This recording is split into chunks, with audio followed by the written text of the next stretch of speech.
You're listening to Level Up with host James Lee, a senior living and healthcare leadership podcast built for those who want to be great at doing good. Hi, and welcome to another episode of Level Up with James Lee. I have a really fun episode in store here for us today. I have invited members of the management team where I was a first-time executive director. And so I have three of those managers on the call with me today. They've all gone off to do their own things. And this is a little bit of a mini reunion for us. So I'm excited to have this conversation and share it with all of you. So welcome, ladies. Good to see you again. You too. You. Karen, Angela, Laura. Oh my God. I wish we could do this in person, but we're all a little bit far away from each other. Angela, you went the furthest to Dallas. So when you get back to San Antonio, we'll have to see you in person. But it's so good to see all of you. How are you doing right now during the pandemic world of senior living? First of all, how are you guys? Laura, I'll start with you. You're like, who's going to speak first? I'll direct traffic here. So Laura, how are you doing? Doing very well, actually. On a personal note, I've just been grateful because now we have a senior in the house. So it's been exciting to, I took the promotion from Whiteboard, so I was able to be at home with the girls and really cherish that time because I'm about to have a college student. It's kind of weird. So on a professional note, my husband and I launched our own career school, and we started off with a CNA program, and we're about to launch his HVAC program. So a lot has happened since our time working together. So we've definitely utilized the COVID pandemic to move forward. Yeah. As always. That's amazing. You know what? As we're doing this, it occurs to me I should introduce who all of you are because I know you, of course, but the listeners don't. So Laura Williams was our fearless leader in the clinical world, our health and wellness director. She is now she just gave her own intro here. So she's running a school for CNAs and just kicking butt. It's awesome to see you. Thanks for being on with me today. Of course. Karen Dooley, sales director extraordinaire. Karen and I have had a chance to work together more than once. She signed up for it more than one time. So she's either crazy or she really believes in what we're doing. Maybe a little bit of both, Karen. Yeah, I think everyone would agree it's a little bit of both. A little bit of both. Yeah. Laura, don't laugh too hard. Karen, how are you doing right now? Good. I'm doing really well. So I'm a sales and marketing director for standalone memory care community, which I just love the work that we're doing there. And doing a lot of Zooms, promotional and educational items on that. So a lot of Zooms, educational CEUs that I'm just talking to a lot of people, during this time in the pandemic and reaching out and see how we can help. Yeah. How's my buddy Alan doing? Alan's good. He's doing really well. He's been working from home this a year, and I'm sure everyone understands that. And Coco Chanel. I don't think you've met the new addition. Beauty. I did. Yeah. Did you? Okay, you got a chance to meet her. Yeah. Yeah. So. Well, Coco and Chanel, Karen's two dogs, at the time, her two dogs made a lot of appearances at our community. And so, we just had to kind of look past that people were bringing pets to work. And speaking of bringing pets to work, Angela Mattingly, our Clare Bridge, our memory care director for the community where we were at. And here's Bernie. Hi, Bernie. Making an appearance on Level Up. Hi, Bernie. Hey, Bernie. Angela, you moved away from San Antonio. Where are you? How are you doing? I'm great. I am in Dallas, Texas now, working as a sales and marketing director at a campus, independent living, assisted living, and memory care in Midlothian. Yeah. Wow. Well, we have other members of our team who we're recording this episode at 7:00 p.m. and these two couldn't make it because they're both at work, and that's pretty typical of assisted living. So Patrick Madewell and Jennifer Cooley, when you listen to this episode, just know we missed you on this recording, but we're thinking about you guys too. So let's dive in. I invited you to this episode. We didn't do really any prep for this, right? So everybody just nod your head in acknowledgement that there was no prep for this other than let's talk about our leadership team. So I have no idea where this episode is going to go, but I'm interested to have the conversation. I don't know about you, but I think about our time together at Brookdale San Antonio, and I think how magical that time was. I've been in a lot of senior living communities before that and after that, but there was just something really magical about that team. And incidentally, it was also the first time I'd ever been in a leadership role of that kind. It was a first-time executive director role for me. And the three of you, along with Patrick and Jennifer, were people that I somehow, through luck and fortune met and had the pleasure of hiring you onto the team. And I'm sure all three of you have some stories about the interview process. I don't know if I want to bring that up, but we're going to talk about that. Okay, we'll talk a little bit about the interview process.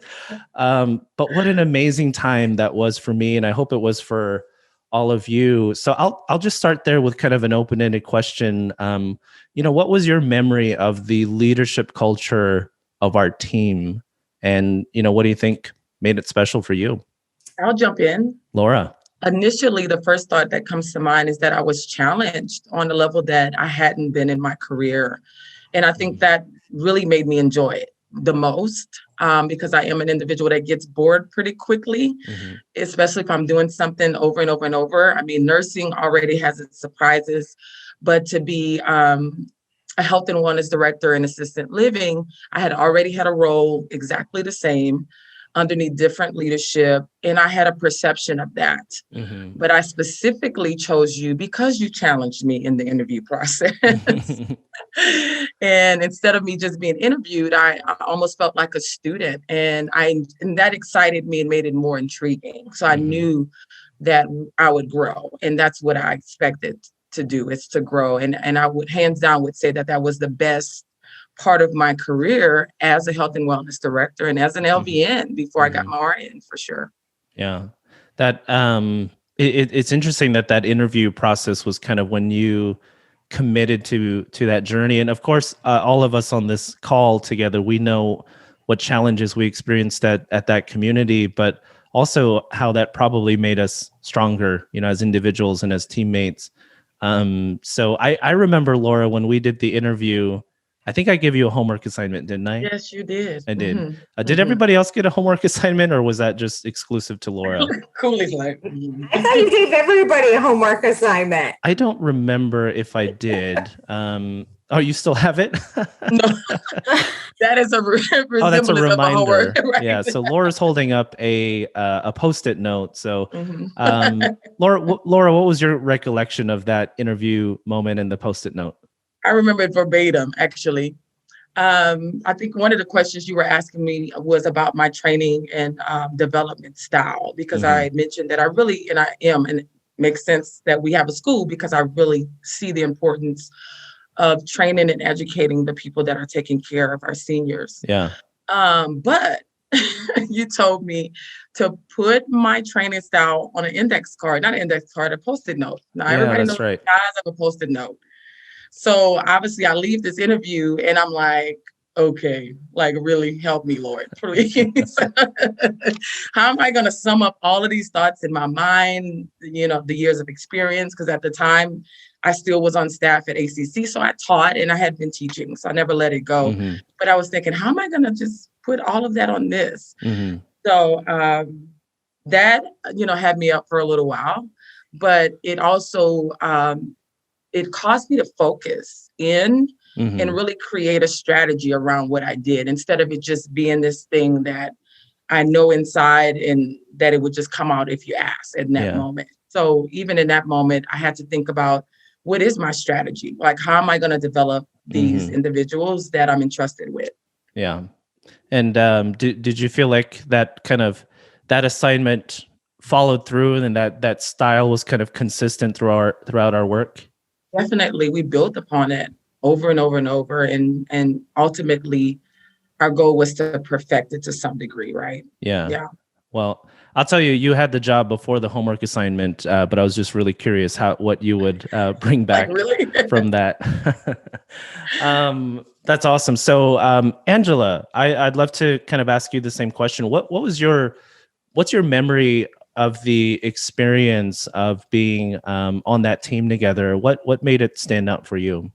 I think coming straight out of college as a graduated music therapist, I really had not found a job as a music therapist. And so I kind of started looking into senior living and really thought, okay, well, I can merge this experience kind of in a purposeful way in the meantime. And what I was kind of really intrigued by in the interview and when I started was, you saw that in me and you let me bring that to the table. It wasn't just, well, I know you did this, but this is how we do this. It was, that can be great. And I was just really inspired, I think was the word, is just that you had this out of the box kind of perspective on engagement.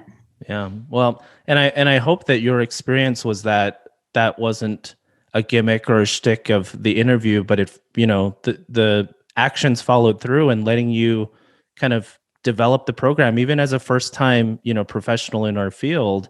If you don't have that autonomy and that kind of the keys to the car, if you will, you're just not going to be engaged. And, I've worked with so many programs people, and, I think we'd all say Angela, knocked it out of the park in her first go around. So definitely, for sure. Yeah. So I want to come back to that here in just a moment, but hold on. Let me take a sip of my whiskey before I go over to Karen. Karen Dooley. I've had the pleasure of working with you more than once, and I have so much respect for you. I'm saying all of these nice things just so when you talk about our team, you're front loaded with a lot of niceties. Karen, I see your strategy, James. Yeah, you see my strategy. In all sincerity, we started that professional relationship together at a community that was really struggling with occupancy. It's a hot topic. It always has been, and it continues to be a hot topic in our industry, is occupancy. And most people, just have the opinion that, sales and marketing is like the standalone thing, and you just have to put your head down and work hard, and and everything will be better. We had some pretty great success, from a sales perspective. I think we started in our 50 percentile. And then by the time I left the community, we were in our mid 70s on our way to 80 and then some. So when you think back on our time together, what made the leadership culture of that community stand out for you? Yeah. Well, I have a Post-it note too. You do.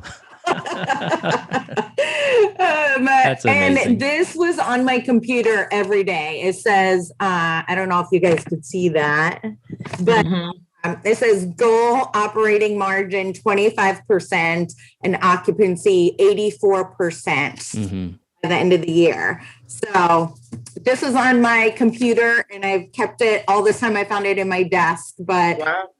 I think James, it all started it starts with the interview. And I remember that interview like it was yesterday. It was like 3 hours long. I know this is long-winded. I know. And but it was a conversation, and it gets you inspired and motivated, and your mind just keeps going. And everyone that comes out of an interview, I think, is maybe a little worse for the wear. Like, what just happened to me, right? I just got interviewed by James Lee. But that's funny. I think it starts with the interview, in that you find people that challenge the status quo and don't just want to be outside the box and do things differently. And you challenge us to do that. It starts with the leaders that want to do things differently. Yeah. I think that's how the culture started, Yeah, culture has to start somewhere, right? And it doesn't always have to be the executive director. It certainly helps if it is the executive director. But as a team, I mean, there was something real palpable about that team. And look, I remember one of my proudest moments was being out on paternity leave for 8 weeks. And I came back. I didn't get a single phone call or a text message or an email while I was gone. And then not only that, but when I came back, you guys had like 8 move-ins or something as a team. 8, yeah. Yeah, and we had like hiring events, and I was like, I came back and the community was so much better than when I left. And I thought, how amazing that was. And I think that right there is a testament to leadership isn't a person, but it's a culture, right? It's our entire team. What do you guys remember about that time when I wasn't in the building for 8 weeks? And what was that like? I actually have never asked you guys what that time was like. It was different. I just remember it being different because, number one, we were celebrating with you. It was a very unique time.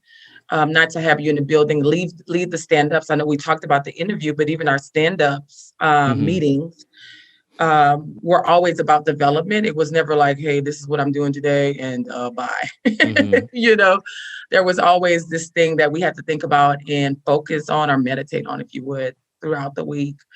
So to try to maintain that, I think that was a challenge for our team. I don't know about what y'all think, but I think that in itself, we had to start the day off with some type of focus and to just continue to keep that energy and that, the job of the team together. So that was the thoughts that comes to my mind initially. Yeah. Yeah. Karen, what are your thoughts on?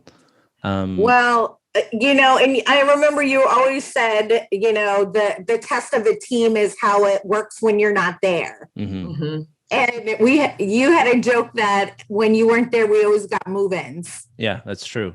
It was no longer a joke because it happened all the time. I know.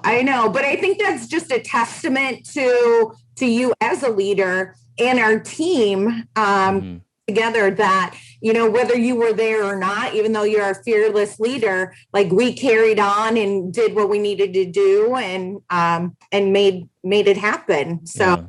Yeah. Well, I was so proud to come back to that community. I knew it would be fine.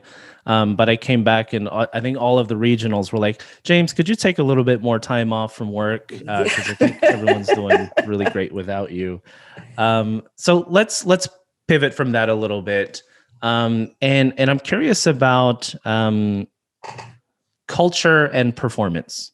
It's again, one of those things that our industry talks about a lot, that does culture matter? Does it actually translate to performance? And I think we've talked about the interview and how that was a little different. We kind of alluded to stand-up. Our stand-ups were epic. Sometimes they were like, I could sense in the room, like, okay, wrap it up, James. We've all got work to do. But other times it was like, I could feel that energy in the room, like, okay, we're back to work, let's get going. And then I'm curious what stand-up meetings have been for you all, since that time.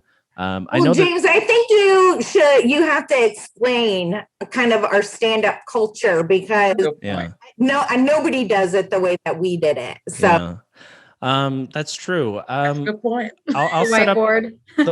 Whiteboard. The whiteboard culture. Absolutely. So what I remember about the stand-up, one of the things I committed to going into that role was I'd been a part of so many stand-up meetings where it was just a reporting of what you did that day. And, people spent maybe shorter amounts of time together, 10 minutes, 15 minutes, but all you got was, here's what everyone else is doing today. And I thought, even if we have to spend a little bit more time, let's build our culture in this moment at stand-up. And so I knew that, I may not see some of you for the rest of the day, depending on how the day went. And I thought, if I only get 30 minutes or 45 minutes, whatever the time needed to be, this was our investment in our leadership culture. And that's where I had to go all in. So I'm sure it doesn't surprise you that most of my leadership prep was to prep for stand-up. And then it was like, okay, the day is off and running. So one of the main components of stand-up that I remember is the introduction of the leadership quote. And so I really wanted us to focus on our building and our thinking of leadership more so than the actions we were doing, every single day. So I started off with that. I would bring a leadership quote for the week on Monday. And I love quotes. You guys know that. I put up a quote for the week. We would discuss it. And then throughout the rest of the week, everybody would give us like applications of that leadership quote. It would be something to challenge you, but focus you focus us as a team. And then what was really cool was that on Tuesday and Wednesday and Thursday and Friday, people would bring back, hey, I was thinking about the quote when I came across this situation. And then, here's what I did with it. That naturally evolved into you guys taking the reins on that. So, we all went on rotation, and Angela would bring the quote for the week, and then Karen would do it the next week. And, and we'd always, Patrick always tried to get out of it. He was like, no, I did it 2 weeks ago. Right. But that was really fun for me to take a step back. And it was all of those moments of, I may have introduced something, but then the moment of stepping back and seeing everybody else just step into that leadership role was really, really amazing for me. What was it like on your end? Angela, I'm interested for your thoughts on this. I really liked it because for me, that was my first impression of senior living. It was my first time being in a stand-up. And so it was all I knew until I left and I had experienced other stand-ups, which y'all would agree is the typical experience of a stand-up. But I liked that we felt like we all were contributing to it. We all had to buy into this vision. It was something that you kind of gave us, and we either had to take it or not take it. And we did, because we all bought in, and we all wanted to be a part of it. So I really liked that practice. Yeah. Laura, what about that stand-up was kind of indicative of our leadership culture for you? So beyond me introducing anything, what did it become for you? What was stand-up for you? And I guess more importantly, what have you taken away from that? What do you still maybe do today? Not as a replica of what we did, but what are some things that you learned that have become a part of your own leadership style today? So I think I remember at least one quote that everybody did. For Angela, it was from the book, Girl, Wash Your Face. And I actually purchased that book based on the quote you shared. And for me, I think one quote that I shared towards, I think the end of my time there really sums up our culture, which was by Steve Jobs when he described his dad telling him to paint the fence, and he did what everybody does, is paint it on the outside. And his dad challenged him on, why didn't you paint the inside? And his quote was, because only we see it. And I really like that quote has been resounding in my mind in the past few months, because I remember that was our focus. It wasn't about the outside of the building. Now, yes, obviously, hands down, our maintenance guy did what they were supposed to do. So it looked aesthetically well. And actually, Karen made sure that it looked aesthetically well, right? Yes, absolutely. And in the inside. But we invested in us. We invested in our caregivers, every role that was in that community. We had them in mind. So the stand-up challenged us on that frontline staff that we had to then lead after we left that building. So that whole meeting for 30 minutes, sometimes it would be an hour, it shaped how we viewed every interaction from that day. Yeah. So that's, kind of what, it sums up for me. How do I implement it now? So our school is not the average CNA school. We do have a leadership focus.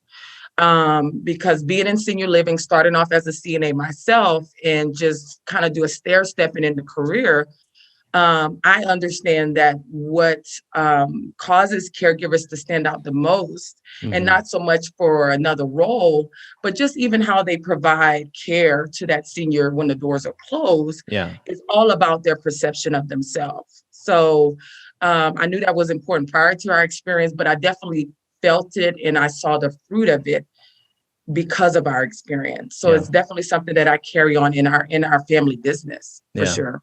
Yeah. I'm so proud of the experience that we all had of taking care of our frontline. I don't know if y'all remember this stat, but it'll never leave my head. We went from an annual turnover rate of, I think, 128% down to 62% at the time that I last measured it. And it had probably gotten better since then, but I left kind of in the middle of a period of measurement. But that's incredible to go from over 100%, which is about average in our industry, to get it down to about 62% the very next year, and then whittle away at that. I'm going to share a story of one of our frontline associates. Maybe you guys will think of something too. But I remember one morning I got a text from somebody, and all of the cooks were gone for one reason or another, and so I was like, okay, I'm going to get up, and I went to the community. And I forgot his name now. I think, what was that young man's name? Maybe you'll remember, but I showed up to work, and there was a young gentleman there. I think he was maybe 20 years old. He wasn't scheduled to work that day. His wife was expecting to give birth, I think, that week. And I was like, what are you doing here? And he was like, I heard the cooks weren't here, so I came in to cook. I was like, who called you? He was like, nobody. Just, I heard nobody was available. And I was like, oh my God, go back to the hospital. Thank you for being here. But that's amazing. Like, I'm here to cook. Don't worry. But that was such a cool experience for me to walk into the community and see this young man who's, this is probably one of his first jobs. He's about to have a kid, and he thought so much about the residents here, and the culture of our team allowed him to think, you know what, I'm just going to come in and do it, and it's going to be fine. And of course it would have been fine. And had I not been there, it would have really been clutch for him to, be there to cook. But I just remember that story. And I remember there's so many stories like that. And I wonder, what you all think led to that, because that's not normal, is it? No. I mean, it's not normal that experience that we had happened all the time, right? Yeah. Yeah. Karen, what do you think? Why do you think that happened so often at our community? You know what? And I think, James, you put on the whiteboard. Yes, we're going to come back to the whiteboard, because this is definitely an inside joke. I'll explain that. Yeah, go ahead. Okay, but you put 3 words on there, and you talked about it was like your motto: engage, educate, and innovate, right? And so everybody there, yes, and talked about it. How many times have we talked about engage, educate, and innovate? Like, drilled into us, but everybody got that and understood that. And so you didn't wait for somebody to tell you to do something. You just did it. That was the culture. You just did it. Right. You just did it. I love that y'all remember. I love that y'all remember that. So for people who are listening, it was a pyramid. It was a kind of a leadership culture thing that we all bought into. It was a pyramid with 3 layers. The bottom layer was educate. That everything that we aspire to do as a team was built on education for ourselves and for our teammates. And that as leaders, that was our first responsibility, was to educate people. And then if you had that, you could move to the second layer, which was to engage. And Angela talked about that earlier, that, it's a different feeling to engage in your work versus just participate in your work. Mm-hmm. And then that very top layer was innovate. So you can't get to that stage without the first 2. And so over and over, we kind of use that as kind of a leadership model for us. And I remember Mike, our maintenance director, he went to an interview and he used that to talk about his leadership style, and he got himself like a $10,000 raise and went off to another job. And then he came and he told me that he used that in the interview. Yeah. But I was so proud of him too, because I was like, I remember one of my first interactions with Mike was, he was like, I'm just kind of, he just admitted it. He was like, I'm kind of, I'm stuck in my ways, and I know what I need to do, and I'll get it done. And by the end of it all, he kind of turned around. So, I think he said that in stand-up, didn't he? Did he tell everybody? Yeah. Every day, all the time. And then he just shoot at the hip. That was his other one. I just shoot at the hip. So let's go back to the whiteboard, because so there's an inside joke here about the whiteboard, but I also think it led to a little bit of this kind of culture on our team. Angela, what do you remember about the whiteboard? So for people who don't know our team, what's the deal with the whiteboard? So the whiteboard you would use to create different things for us to reflect on, to teach us different leadership models, and to really help kind of guide our vision for our team. Yeah, that whiteboard was in our kind of stand-up office area. It was a small one too. It wasn't that big, but I remember the big one, I'll get to that one. Okay. I was like, really? The one that was in the office was just this little thing that, little picture frame size whiteboard that we had in the office. And I remember we would go through the meeting, and at some point I would just migrate over to that whiteboard, and we would kind of draw out the thing that we were talking about. Sometimes literally we would just draw a diagram of it and kind of work it out in real time. And by far and away, the best gift I have ever received from a team was one Christmas. I went up to the activities room. Everybody was gathered there. I was like, what are we doing here? Did I miss something? And then you guys kind of revealed this huge rolling whiteboard. It was gigantic. And so I remember just feeling so happy and so proud, in that moment of like something that was just a small little thing for us in a whiteboard became so pervasive in our culture that you guys chipped in on the biggest whiteboard I've ever seen. And then joke's on you, I used the whiteboard all the time, and we took it everywhere. I remember. Yeah. And that thing was on wheels and like that. It was massive. And what I remember too is we all wrote sayings or things that we've learned too. Like I remember MBAR, right? And we got drilled into us like NOI and revenue minus expenses and NOI, just all the things that we learned and we all wrote on the board. And you were so excited because you're just an educator. You just are, and you love that. So I was excited to see that, and it was really just a touching gesture of like, hey, we're behind what we're doing here. And it was funny, first of all, and I had a good laugh. And then when I sat down to think about it, it was such a perfect gift because it was indicative of what we all bought into, right? I want to move to kind of like a final topic here. And then I want to leave some time for you all to kind of summarize and leave some takeaways here for people who are listening to this and are thinking about leveling up, right? Leveling up their own skills and their abilities. I'm interested for you to summarize, like, what was one of your takeaways from that time, and how can people, draw a lesson from that and incorporate it into their own lives. So we'll end on that note. But before we do, the last thing I wanted to talk about was, coming back to something we brought up earlier, which is culture and performance. How does culture translate to performance? And at the end of the day, I think, if we were to go back and look at all of our measurements, our occupancy, our NOI, our psychotropic med use, our falls, our engagement, all of those things, we improved in all of those measures. but we rarely talked about them specifically in terms of like, hey guys, let's all work on this KPI or let's work on this KPI. The results were kind of an after effect of the work that we truly did as a team. I remember the first quarterly business review that we did, and then it led into future quarterly business reviews.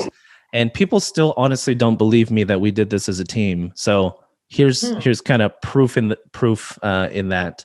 So the quarterly business review was, going back to that pyramid of educate, engage, innovate. It was my commitment to the team that if I'm going to be a leader of people here, I have to lead with education.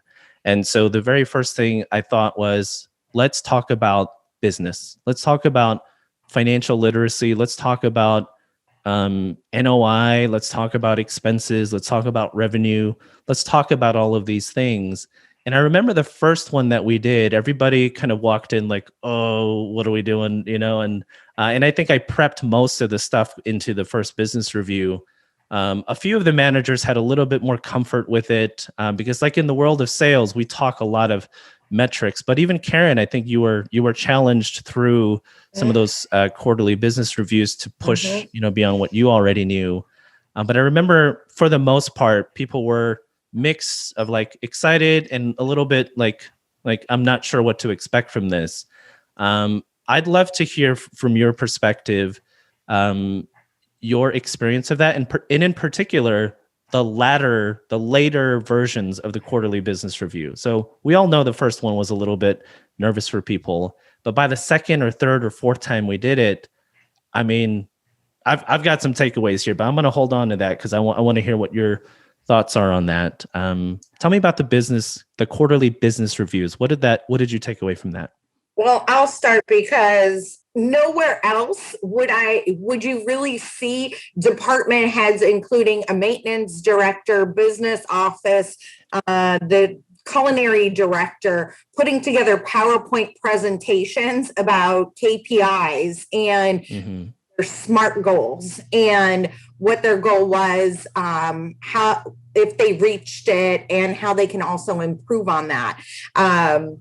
So the takeaway from the last one that we did, I remember every single department talked about revenue. That's right. Yeah. And you asked about, I remember you asked, what is your aha moment? I was like, I can't believe from activities to culinary, everybody put into, Angela did a survey. I remember. Yeah, that's right. She did a survey. So just everybody talked about KPIs, revenue, and that's really unheard of. Mm-hmm. Leveling up before you were even leveling up. That's right. We're the original level up, this team right here. Angela, I remember that. I remember you did a survey and you collected your own data because the data wasn't available in the same way that, with nursing and with sales and with maintenance and finance, there's a lot of systems that are already in place for you to measure performance and data. But for resident engagement, even though there's more companies doing that now, even 3 years ago, there wasn't a lot of options. So I remember you did a survey to collect some feedback and data from, I think, family members, and I can see it in your eyes. You're like, okay, let me try. I remember now. But tell me about your experience about the quarterly business reviews. What was that like for you? I loved it.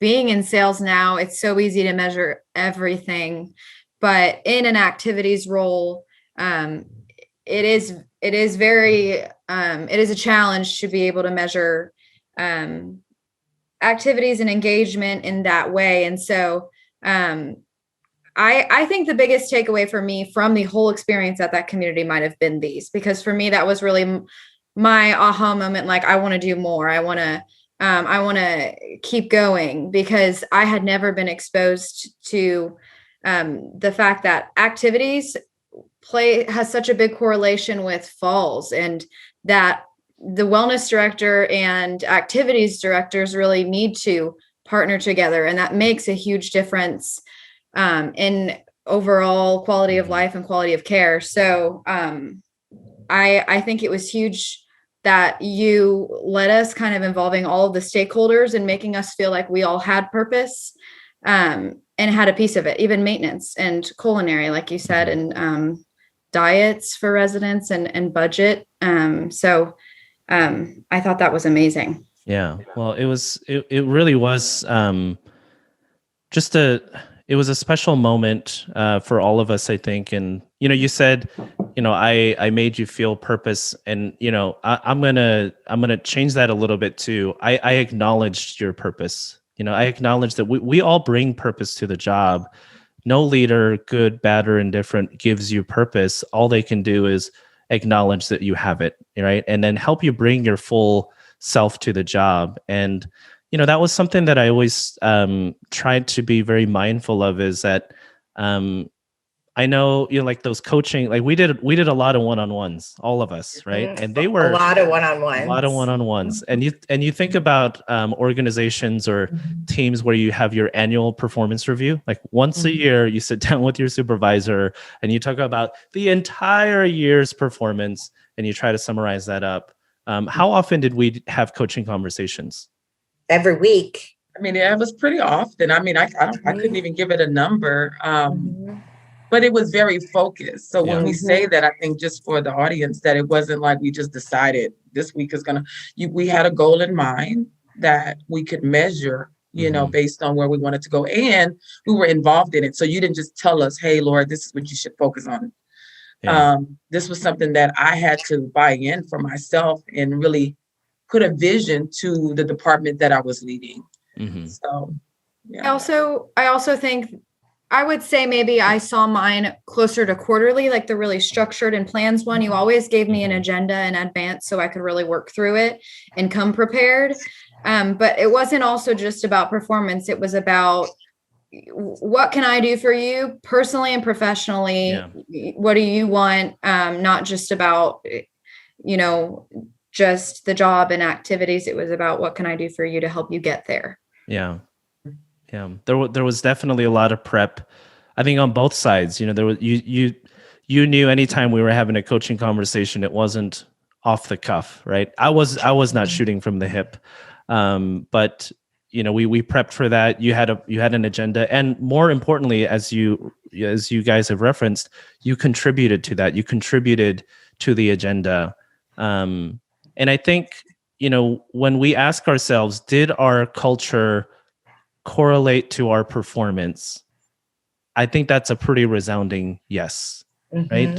Absolutely. I don't think anybody could look at that team and think they had okay performance. I mean, in the end, we weren't 100% with the full wait list, but when you think about where we came from to where we ended up at the end of all of our time there together anyway, it's pretty undeniable that the performance that we had as a team derived from all of these things that we're talking about. Definitely. Yeah. I wish we could all just form a company and work together again. So sorry to the bosses of anybody on the call here, but I'm not trying to poach people. But if I do get a chance, first three people I'm calling here. This has been really fun. Let's wrap up here. Okay. So we can go in any order, and I'll also contribute to this. So, this has been so fun for me, and I got to say, not just for this episode, but how much I appreciated that time, and I learned a lot. I really learned a lot as a leader, just as a person, not as a leader of a team, but just as a person. I had a lot of feelings and thoughts coming into that job of, proving myself, and I think we all feel that in some way in every role that we were in. And I'm no different. And, you have insecurities as a person, you have things that you want to prove to yourself and to other people. But what was really magical about that team was that you all invited me to lead. And that's not a given. You all accepted that we are all going to do this together, and that everybody has to have a part in this. And the fact that you allowed me to lead, even in moments when it was hard, we've all had some tough conversations, and but there was always just this foundation of respect and love there. And I'll always be grateful for that time that we had. So that was my big takeaway, is that leaders learn as much from doing as they do from, leading. So that was really fun for me. Let me let you all have kind of the last word here instead of James, for crying out loud. Let's let you all have the last word here. This podcast is about leveling up. It's about challenging yourself to grow as a person. It's about challenging yourself to question the things that you take for granted and think and just to always improve yourself. And that's the best way to improve the lives of the people you love. So, drawing upon our work experience together, is there one thing that you could maybe think of to give advice to a listener here who's maybe listening for the first time? How should they think about culture and the importance of culture in their own personal and professional goals?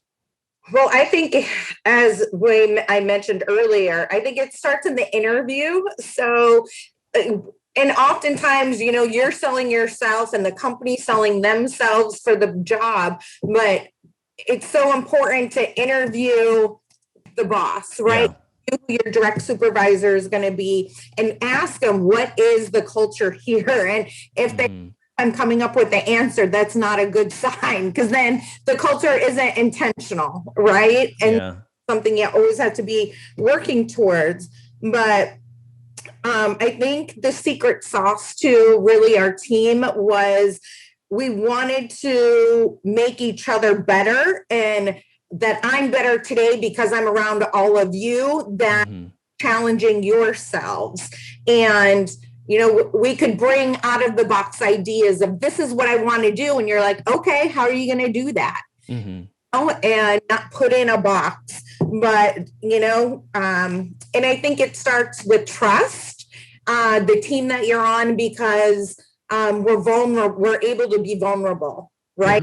You can make mistakes and not feel like you're gonna, get in trouble or, whatever, because you encouraged us to fail, because that's how you learned. Yeah. But we all were vulnerable. I think we all seen each other cry. Maybe not James, but all the girls cried.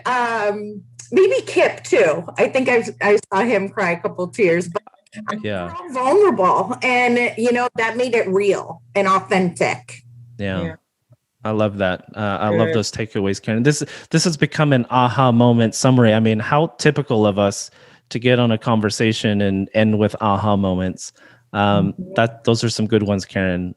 It's funny. I was having a coaching call with somebody. It's part of the work I do now in consulting. And I had a coaching call with somebody, and she said at the end of it, "Has anybody ever cried with you before?" And I thought, yes, we have shed many a tear on our teams. And I said, James, is that a test in the interview? I really think no, you guys didn't cry in the interview. Agree? No, you guys did not cry in the interview, and I wasn't trying to make anybody cry. But you know what? We all got to a place where we felt that the safety and the vulnerability, and I never took that for granted. And I hope you never felt like I did. It was such a huge sign of trust, and I wanted to safeguard that. So good takeaways, Julie. Angela, Laura, what are your kind of bits of advice here in terms of culture and its role for professionals?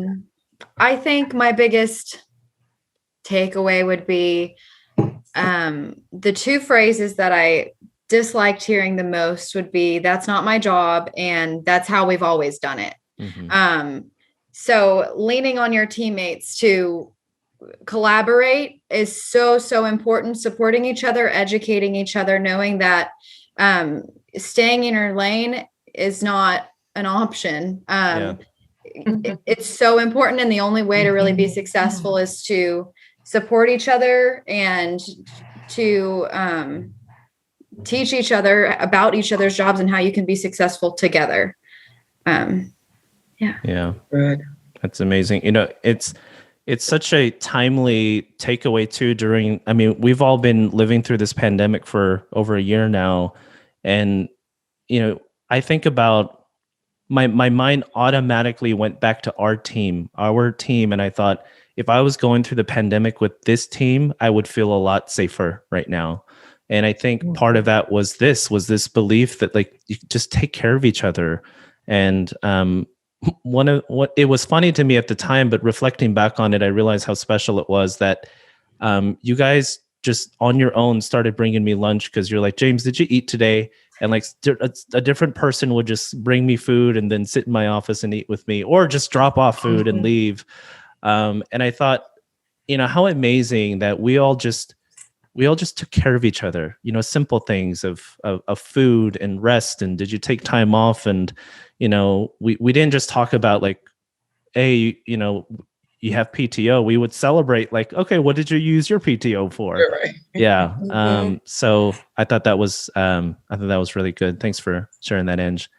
Laura, wrap us up. What's your takeaway for listeners on how to level up culture as a leader?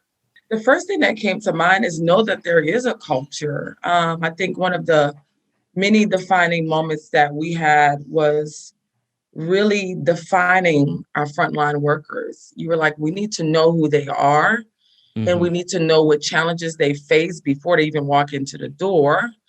And how do we develop them? And I think I think that still makes my heart burn, because having students that are in a caregiving role, usually it's AL or memory care, they're coming to our school, they're telling me these stories that we would have just not had in our team. We just wouldn't have allowed it, number one. But two, the people that they're sharing how they do not give quality care, they would have been developed a lot further. So I think that's a big way to level up in senior living, is to know who you're hiring. Yeah. Like, Karen, mentioned it. A lot of times it's, we need you, come on in, but we miss a significant opportunity to really know where that person wants to go in their career. Do they even have an idea of what that looks like? And also to kind of give a pulse to who we are as a leadership team. Are we going to take off, our hat and go on the floor, and work with those individuals? Just to kind of tell in with what you were saying about the food, one thing that stood out to me throughout our time together is you would come up to my office and you'd be like, hey, Laura, you still here? And it wasn't expected of me to be there doing 12 hours. And that was something I had to work in my mind. And I don't think that's a norm, right? It's expected for the nurse to be there in labor alone a lot of times. So we did everything together. And I think we need to know our team. We need to know, number one, that they're bringing in a culture. Even if you don't define it, there are several cultures that are influencing how your frontline workers are making decisions. And if you don't define that a lot better for what that really looks like and raise that standard, then you're going to have chaos. And sadly, our seniors and the workers, even the ones that are very focused and great, are going to just kind of suffer for it. Yeah. Yeah. Oh man, I feel like this is a masterclass for how to run an assisted living. Let's record a few of these and sell them. That's a good point. What do you think about that? Right? Really, really amazing takeaway. I takeaways here. And that kind of it reminded me of how we would celebrate people's growth and their promotions, even if it wasn't with us. And there were people who, like, we would learn, oh, you want to go do this or you want to go do that. And then we would find those opportunities. And you guys came up with a lot of those programs yourselves, of like these internships that people could go do within our own community. And I remember celebrating one time, who was it? I think it was Ida. She got culinary. She worked in culinary. Yeah, she was in culinary, and then she got a job as a business office person for CarMax, I think. And I remember we all celebrated that. And I mean that if that's not a picture of culture, I don't know what is. Right? That we celebrated people's growth wherever it was, and not only that, but people didn't do it behind the scenes. They did it in full view. You all truly allowed me to go start my MBA I could not have done that without all of your buy-in to say, we've got your back. All 3 of our nurses started their RN program. Laura finished hers while we were working together. So many people leveled up during our time together, and we not only supported it, but we encouraged it, and we held people accountable to their own growth. And I think that's, if you can bottle that up and give it to other people, just think what our industry would be if this was the norm, Definitely. Yeah. I think this is going to be a really cool episode for people to listen to. Karen, Angela, Laura, so good to see you. Thank you for sharing some of your time. You guys went really easy on me today. I thought I was going to get roasted a little bit more, and all I got was interview and whiteboard. So I'm going to consider that a win. So good to see you all. And we should do this again. We won't record it. We'll get Patrick and Cooley and some others on. That would be really, really fun. But I hope you guys are all doing great. I respect you all so much. I love you. I appreciate the work that we did. Thanks for being on with me tonight. Yeah. Thank you, James. Everybody else listening to Level Up, I hope you make it an awesome day. Go serve somebody in your own vision of how to do this thing. So thanks for listening to another episode of Level Up. Thanks for listening to Level Up Podcast. We hope you're inspired to lead every day with both your head and your heart. Connect with James Lee at btgvoice.com and on social media at Senior Living Guy.